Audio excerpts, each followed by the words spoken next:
Hi, a friend of mine one day told me, if you can't travel the world, then read books. I have lived to believe this statement was actually true. Because when you read books, your mind is opened and your imagination is broadened to a bigger scope.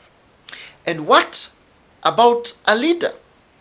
Leaders actually are called to be people who read books, who be able to read, because the more you read books, the more you expand your horizon and your understanding about leadership in your journey in becoming the greatest leader that ever lived possible.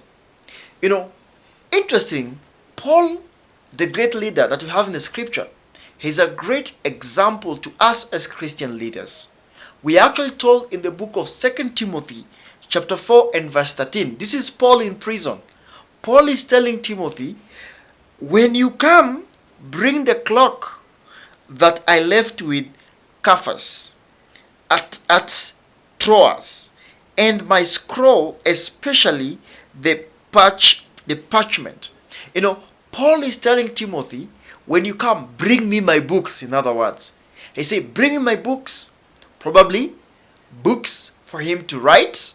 And for matter of fact, Paul even wrote while he was still in prison, books for him to read, to be acquainted with information, to be acquainted probably with new principles of how to do things outside here.